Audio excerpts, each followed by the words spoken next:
focusing on Michael's presence in the Bible, as this is a Biblical Stories Explained series, but I will be touching on stories and legends originating from both Jewish and Islamic texts to give you an unbiased and hopefully more complete picture on who Archangel Michael really is, as well as what he means to people today. He is considered to be the biblical God's finest champion, a being so powerful that he is able to banish Lucifer from heaven by himself, without direct intervention from God. His name, which means he who is as God, is usually considered to be an angel of protection, and perhaps the most powerful of all of God's angels. It goes without saying that as the most powerful, Michael is the leader within the realm of angels, and serves as a warrior to defeat the forces of evil in all of their forms. But did you know that Archangel Michael is only mentioned a total of 6 times in the Bible? He is mentioned 3 times in the Old Testament, in the book of Daniel, where he is merely mentioned by another unknown entity, and later on again in the New Testament in his battle with Lucifer and the other fallen angels.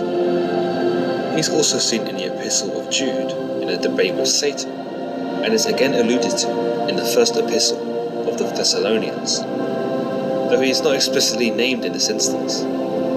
In all of these accounts though, the scripture supporting Archangel Michael is loose at best, and as I mentioned earlier, perhaps this is where the fascination with angels stems from, in that the Bible does not tell us much about this bold and brilliant persona.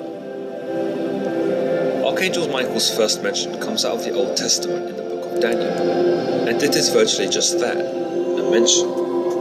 Daniel, something of a prophet from God, prays to his Lord in hopes that he will bring some stability to the turmoil in Israel, and hopes to confess all of the sins of his people. During this prayer, a being makes himself known, and is described in Daniel 10:5-6 as a man dressed in linen, with a belt of fine gold from Upas around his waist. His body was like topaz, his face like lightning, his eyes like flaming torches, his arms and legs like the gleam of burnished bronze, and his voice like the sound of a multitude.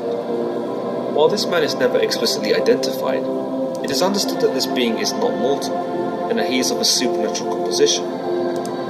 His presence in Daniel 10:10-20 sees this entity explain to Daniel what will happen to his people, and what lies in Israel's fate in the times coming. What's most interesting about these passages is that the entity, powerful as he appears to be, claims that he has been resisted by the Prince of Persia, and that this has delayed him in reaching Daniel. In Daniel 10:13, he states that the Prince of the Persian kingdom resisted me for 21 days. Then Michael, one of the chief princes, came to help me. Defend us in battle. While the nature of Michael's help is not detailed beyond this, we can gather that the entity in question is reinforced by Michael, thus on the side of God. And do the fact that Michael came to help this entity shows us perhaps the basis of which his reputation as a protector stems from. Michael's involvement at all also serves to show Daniel that the entity which has approached him is on God's side, for Michael works only with God's divine intentions in mind. Some have speculated that this entity is actually Archangel Gabriel, another of the suspected archangels in religious scripture, most notably Judaism. But many dispute this idea, as this figure is never addressed as Gabriel in this chapter. Previously, Daniel hears Gabriel's voice in chapter 8:16, when Daniel is having a vision. He states, "And I heard a man's voice from the Uli calling, 'Gabriel, tell this man the meaning of the vision.' In the next verse, Gabriel speaks and says, 'Son of man,' he said to me, 'understand that the vision concerns the time of the end.'" Furthermore, Gabriel actually appears before Daniel in chapter 9:21, where Daniel explains, "Gabriel, the man I had seen in the earlier vision, came to me in swift flight about the time of the evening sacrifice." So if the entity speaking of Michael was actually Gabriel, then Daniel should have recognized him, instead of being overcome by the sheer awe of him, where he is noted as trembling on his hands and knees. Unless, of course, as some have suggested, Gabriel has only shown himself to Daniel in a lesser form, and when he appears to him again in chapter 10, he comes as his true self, hence why Daniel only chooses now to describe the entity's appearance.